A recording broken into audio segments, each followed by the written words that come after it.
नमस्कार विद्यार्थी मित्रों, कैसे हो? मजे में? अगस्त्य इंटरनेशनल स्कूल में ऑनलाइन लेक्चर में हिंदी के तास में आपका सबका स्वागत है। तो अगले तास से हमने जो व्याकरण की शुरुआत की थी, उसी व्याकरण में आज हम पाठ 2 पढ़ेंगे और टॉपिक तो वही है, संधि विग्रह। बराबर। तो संधि किन्हें कहते हैं वह भी आपको पता चल गया होगा। उनमें जब ज़्यादातर महत्व स्वर और व्यंजन को दिया जाता है, तो स्वर किन्हें कहते हैं? जिस वर्ण को स्वतंत्र रूप से जिस वर्ण का उच्चारण किया जाता है उसे स्वर कहा जाता है। जिस वर्ण का उच्चारण करने में स्वर की मदद, स्वर की सहायता लेनी पड़ती है, उसे क्या कहते हैं? उसे व्यंजन कहते हैं। जिस वर्ण का उच्चारण करने में स्वर की आवश्यकता यानी कि स्वर की ज़रूरत पड़ती है, उसे व्यंजन कहते हैं। तो स्वर देखे, जो मेन स्वर 12 है और उनमें 2 विशेष स्वर भी दिया गया है। और व्यंजन जो अगले तास में हमने देखा, फिर से एक बार जल्द ही हम उनके रिवीजन करते हैं और उन्हें आगे बढ़ाते हैं। स्वर तो अ, आ, ई, उ, रु, ए, ओ, यह सब स्वर थे। उनमें अह और अम और अह भी मिलाया जाता है, तो यह स्वर थे। तब स्वर आपको पता चल गया। अब हम कहते हैं कि भाई सब विद्यार्थी मित्रों अपनी नोटबुक में स्वर लिखे, तो आपको यह अच्छी तरह याद रख गया होगा। जो एक बात याद रखना चाहिए कि हमने देखे, हमारे कुछ अनुभव के कारण हमने ऐसे देखा कि कुछ विद्यार्थी ऐसे होते हैं जिन्हें स्वर व्यंजन यानी कि स्वर का पता नहीं चलता, तो वह ऐसे लिखते। हम लिखते कि लिखो कि एरन, तो वह ऐसे लिखते ए र न। क्या यह सही है? नहीं है, यह बिल्कुल सही नहीं, ये गलत है। एरन ऐसा ही लिखा जाता है, ए र न। तो ए ऐसा होता है ना, तो एरन ऐसा लिखा जाता है, लेकिन कुछ विद्यार्थी ऐसे लिख कर बैठ जाते हैं, तो वह उनका गलत होता है। तो 10वीं कक्षा में तो बिल्कुल ऐसा नहीं चलता। अब कुछ ऐसा विद्यार्थी होते हैं, इनके कुछ त्रुटियों के कारण हम कहते हैं कि लिखो उत्तर, तो वह ऐसे लगते हैं उ त र, उत्तर ऐसे लिखते हैं। क्या यह सही है? नहीं है। यह सही कैसे हो सकता है? ऐसा तो कोई स्वर है ही नहीं। हिंदी के जो भाषा है उनमें ऐसा स्वर कोई है ही नहीं। हाँ, अ, आ, अह, यह लिख सकते हैं हम, लेकिन उ, ए ऐसा नहीं लिखते। बराबर। तो यह आपको याद रखना।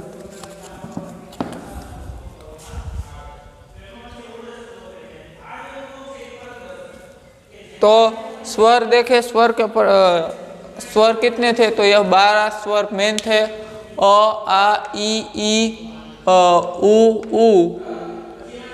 ए, रु, ए, ओ। अब व्यंजन की ओर देखते हैं। तो व्यंजन तो आपको पता है ही, लेकिन आपको यह शायद पता नहीं होता कि व्यंजन के कितने प्रकार है और कौन कौन से। तो व्यंजन को यहाँ पर वर्ग में भिन्न भिन्न भेद बताए गए हैं। तो क, ख, ग, घ, अम, वह क्या है? वह क वर्ग है। क वर्ग में कौन से वर्ण आते हैं? तो यह आपको पता चल गया होगा, क, ख, ग, घ, अम। अब च वर्ग, तो च वर्ग में च, छ, ज, ज, ज्ञ, वह क्या है? तो वह है च वर्ग। हर एक वर्ग में 5 अक्षर बताए गए हैं। तो क वर्ग देखा, च वर्ग देखे। जो हम आपको होमवर्क में यह दे कि व्यंजन के च वर्ग लिखिए, तो आपको यह याद रखना होगा कि च वर्ग में कौन से वर्ण आते हैं। फिर आप ऐसे नहीं कह सकते कि हमारे पास टेक्स्ट बुक नहीं है, हमारे पास नवनीत नहीं है, ऐसे कुछ नहीं चलने वाला है। तो आपको आपने यह वीडियो देखे है, तो वीडियो में से आप यह याद रख लीजिए क्योंकि होमवर्क में कई सारे विद्यार्थी ऐसे होते हैं जो हम उनको कॉल करके पूछते हैं कि भाई तुमने होमवर्क क्यों नहीं भेजा, तो वह कह देते कि सर हमारे पास टेक्स्ट बुक नहीं है, हमारे पास नवनीत नहीं है, हमारे पास बुक्स नहीं है। ऐसे कोई बहाने नहीं चलने वाले, बराबर। तो आप वीडियो देखते ही है और अच्छी तरह से देखते हैं, एक बार देखिए 2 बार देखिए, आपको याद रह जाएगा। तो च वर्ग च छ ज ज न, वह क्या है, वह है च वर्ग। अब ट वर्ग, ट वर्ग में कौन कौन से वर्ण है, तो ट ठ ड ढ ण। ट वर्ग में उन पांचों वर्ण है, ट ठ ड ढ ण, यह ट वर्ग था। अब त वर्ग, तो त वर्ग में कौन कौन से वर्ण है, तो त थ द ध न। तो त वर्ग त थ द ध न, यह त वर्ग है। अब प वर्ग फ फ ब भ म, यह प वर्ग है। देखिए प फ ब भ म, यह प वर्ग है। यहाँ तक के 5 वर्ग है। 5 वर्ग का जो समूह है उन्हें क्या कहा जाता है, तो स्पर्श व्यंजन कहा जाता है, उन्हें स्पर्श व्यंजन कहा जाता है। स्पर्श व्यंजन किन्हें कहा जाता है और क्यों, तो इन वर्ण का उच्चारण करते समय हमारी जीभ है वह हमारे मुंह के एक भाग से दूसरे भाग का तक उनका स्पर्श होता है, इसलिए उसे स्पर्श व्यंजन कहा जाता है। इन 25 वर्णों को, कौन कौन से 25 वर्ण, तो हर एक वर्ग में 5 वर्ण है। ऐसे 5 वर्ग को मिलाकर 25 वर्ण होते हैं। और उन्हीं 25 वर्ण को क्या कहा जाता है, तो उन्हें स्पर्श व्यंजन कहा जाता है। तो अब देखते, तो ये 25 शब्द हो गए 5 वर्ण में। अब अंतःस्थ यानी कि य र ल व, वह क्या है, तो वह है अंतःस्थ। अंतःस्थ यानी कि वह बीच का जो स्वर नहीं और वह जो व्यंजन भी नहीं कहा जाता है। उसी तरह स्वर और व्यंजन के बीच का जो है वह अंतःस्थ। य वर्ग य र ल व, यह क्या है, अंतःस्थ। अब स श ष ह उष्माक्षर है। उष्माक्षर क्यों, क्योंकि हम उनका उच्चारण करते हैं तो हमारे मुंह से सुसवाट निकलते हैं, उष्मा निकलती है, तो उसे उष्माक्षर कहा जाता है। और क्ष त्र ज्ञ, यह क्या है, तो यह है इनका कोई वर्ग बताया नहीं गया, लेकिन यह व्यंजन है ही, बराबर। तो इतने सारे व्यंजन थे। व्यंजन में 5 वर्ग है, हर एक व्यंजन में मेन 5 वर्ग है। तो हर एक वर्ग में कितने वर्ण है, तो हर एक वर्ग में 5 वर्ण है। और उनके बाद उनके दौरान ही अंतःस्थ और उष्माक्षर इनके भी वर्ग बताए गए हैं। तो अंतःस्थ में कौन, तो य र ल व, वह अंतःस्थ है। और उष्माक्षर में कौन, तो स श और ह, यह उष्माक्षर है।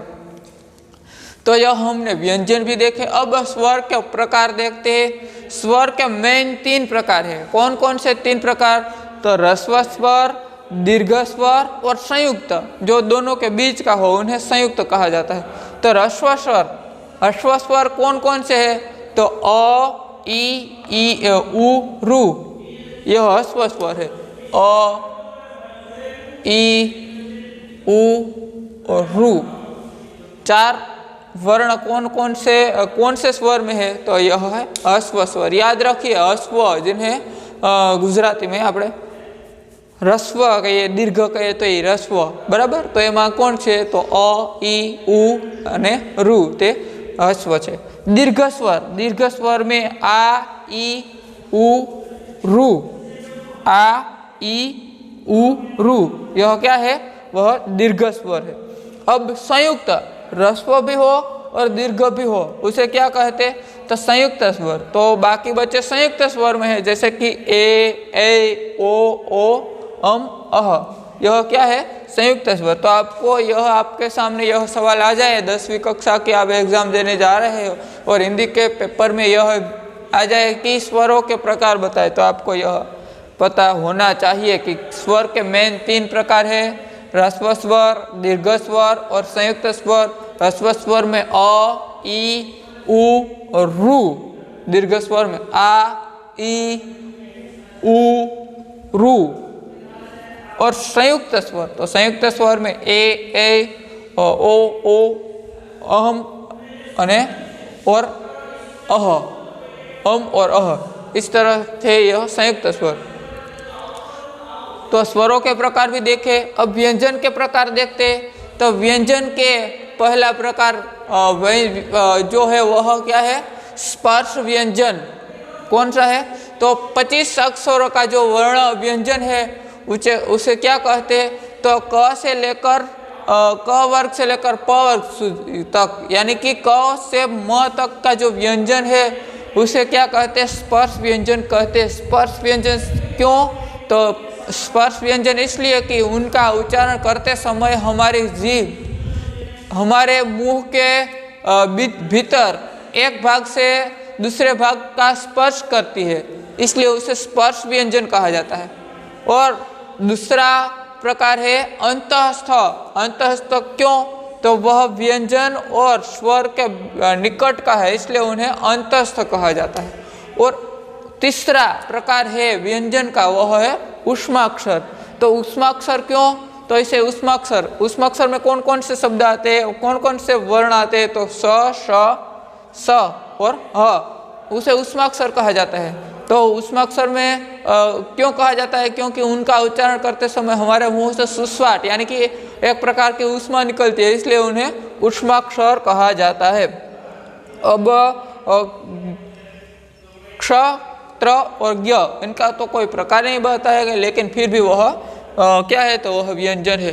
अब अनुस्वार और विसर्ग, अनुस्वार तथा विसर्ग, किसे अनुस्वार कहा जाता है और किसे विसर्ग कहा जाता है?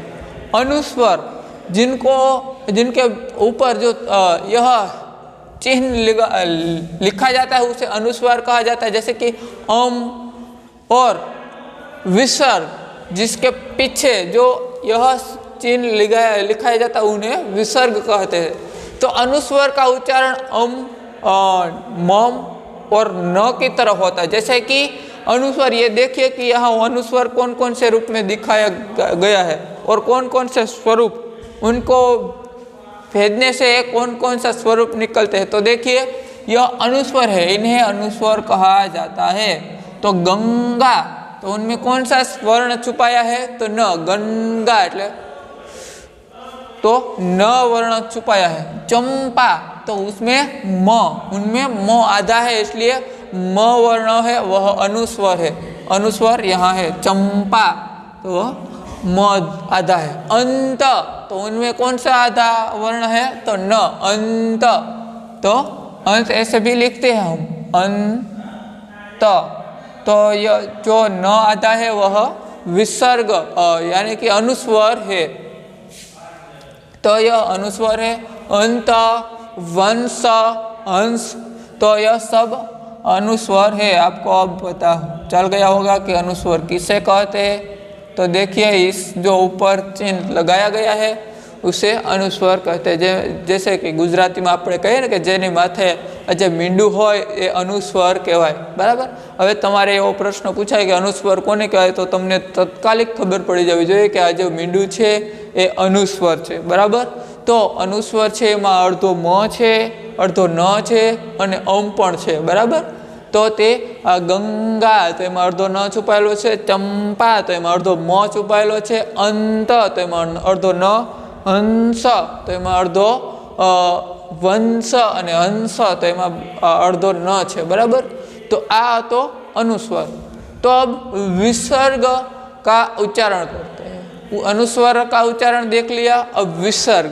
विसर्ग में ह की तरह उनका उच्चारण होता है, जैसे कि प्रायः, दुःख, क्रमशः, प्रातः, तो यह विसर्ग है। देखिए यह अनुस्वर, अनुस्वर का चिन्ह ऐसा होता है और विसर्ग जिनका जो दो चिन्ह होते हैं। तो प्रायः, दुःख, क्रमशः, प्रातः, यह सब विसर्ग है। तो हमें देखा कि अनुस्वर किसे कहते हैं और विसर्ग किसे कहते हैं। तो आपको यह अच्छी तरह याद रह गया कि अब कभी यह आपके दिमाग से यह शब्द निकलने नहीं वाले, क्योंकि अनुस्वर किसे कहते हैं और विसर्ग किसे कहते। तो यह तीसरी चौथी कक्षा में पढ़ने वाले विद्यार्थी को भी बताया गया, तो वह भी याद रख लेते। तो आप तो 9वीं 10वीं कक्षा में थे, तो आपको तो यह याद रह गया कि इसे अनुस्वर कहा जाता है और उसे विसर्ग कहा जाता है। तो अनुस्वर का उच्चारण करते वक्त म और न की तरह होता है, जैसे कि गंगा, चंपा, अंत, वंश, हंस। तो यह था अनुस्वर।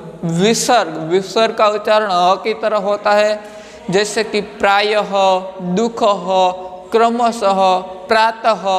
तो उनमें पीछे ह की तरह उनका उच्चारण किया जाता है, वह विसर्ग होते हैं। तो यह जो थे अनुस्वर और विसर्ग।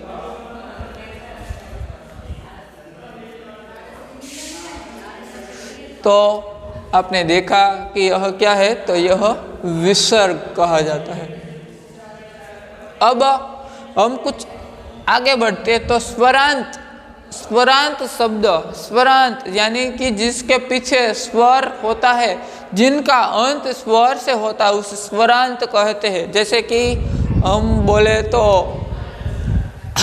राम, राम, तो म प्लस अ, क्या उसे कहते हैं राम। तो स्वरांत में कौन कौन से स्वरांत होते हैं? तो स्वरांत में अकारांत, आकारांत, इकारांत, ईकारांत, उकारांत और ऊकारांत, इस तरह स्वरांत बताए गए हैं। तो स्वरांत उसे कहते हैं जिनके अंत में स्वर दिया गया हो। और स्वर भी कौन कौन से? तो इन 6 प्रकार के स्वर की बात की गई है। तो जिनका अंत इसी तरह, इसी स्वर से होता है, उसे स्वरांत कहते हैं। उन स्वरांत में कौन कौन से स्वरांत होते हैं? तो अकारांत, आकारांत, ईकारांत, एकारांत, उकारांत, ऊकारांत। ऐसे अंत में स्वर दिया गया है, तो उसे स्वरांत शब्द कहा गया है। तो यहाँ कुछ दृष्टांत दिए गए हैं, कुछ उदाहरण दिए गए हैं, उनसे हम अच्छी तरह से देखते हैं कि उन्हें क्या कहा जाता है। तो राम, तो उनके अंत में क्या है? म प्लस अ, जो यह पूरा म है। यहाँ आपने देखा कि जो यह आधा है और यह पूरा। तो आधा क्यों? क्योंकि उनके साथ स्वर मिलने से, यह सब व्यंजन आते हैं, उनके साथ स्वर मिलने से ही वह पूरा होता है। तो यहाँ जो राम बताया गया है, तो राम ऐसे बनते हैं, और राम का जो म है उनका हम विसर्ग कहते हैं, तो वह म ऐसे बनते हैं, म प्लस अ। अब यह बना म, म। तो म कैसे बनता? तो म प्लस अ। म और अ, उन दोनों का जो मिलन हुआ, उसके बाद पूरा म बनता है। तो जो यह राम, तो उनमें अंत में कौन सा वर्ण आया? तो वह अ। तो यह क्या है? तो अकारांत शब्द है। श्याम, उनमें भी म अंत में है, तो म का विसर्ग करने से क्या होता है? तो म प्लस अ, तो वह भी अकारांत बनता है। और केशव, तो केशव, तो वह कैसे बनता है? तो वह प्लस अ। इस तरह की संधि होने से वह पूर्ण व बनता है, बराबर। तो यह व है, तो यह क्या है कि यह अकारांत शब्द है।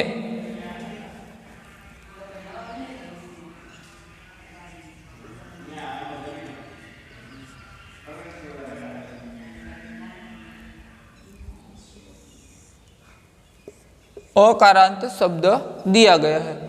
अब आकारांत, राधा, रमा और माला, तो उनमें अंत में कौन सा अंत है? तो आकारांत। जैसे कि राधा, तो उनका जो अंत का शब्द वर्ण है वो है धा, तो धा का विग्रह कीजिए, तो धा बराबर ध प्लस आ। तो उनके अंत में कौन सा वर्ण आया, तो वो है आ क्या है, तो आ स्वर है। तो स्वर आ दिया गया है। तो र मा, तो मा कैसे बनता, तो म प्लस आ।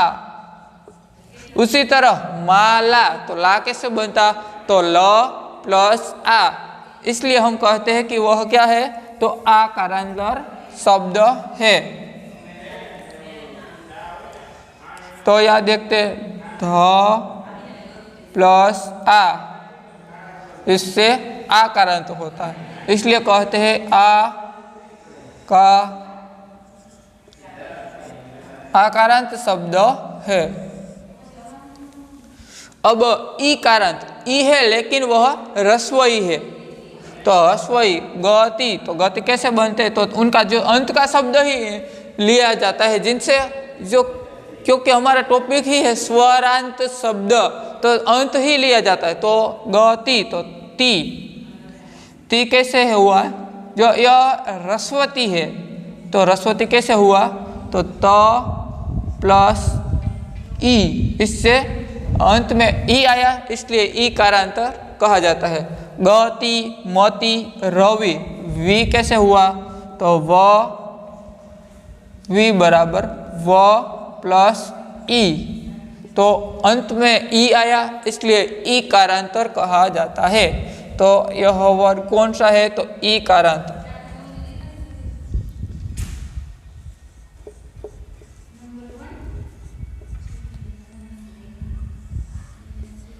ई कारांतर, यह ई कारांतर है लेकिन ह्रस्व ई कारांतर है। अब हम दीर्घ ई कारांतर देखते हैं, क्योंकि नदी, जो नदी उनमें दी है वह क्या है, तो दी दीर्घ है, तो यह कहा जाता है द प्लस ई। यह ह्रस्व नहीं है, दीर्घ है, इसलिए दीर्घ ई कहा जाता है। जैसे कि जो यह दीर्घ कहा है और उसी तरह का चिन्ह है वह ह्रस्व है, आगे चिन्ह है उसे ह्रस्व ही कहा जाता है, पीछे चिन्ह है उसे दीर्घ ही कहा जाता है। तो नदी, सती और माधवी, तो अंत में जो ई का ई है, लेकिन कौन सा ई है, तो यह दीर्घ ई है। तो ई कारांत,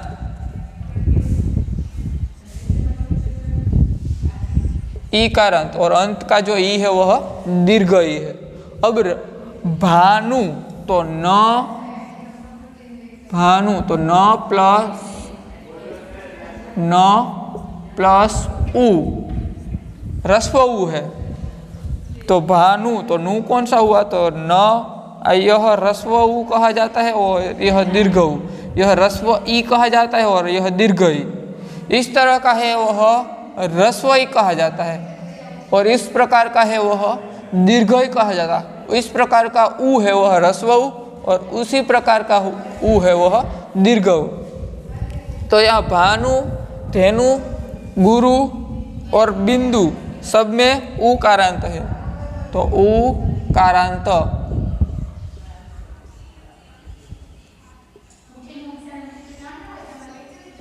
उ कारांत कौन सा उ है, तो यह ह्रस्व उ है। अब वधु, तो धू में कौन सा है, तो धू दीर्घ है, इसलिए कहा क्या है, ध प्लस उ, तो धू कारांत।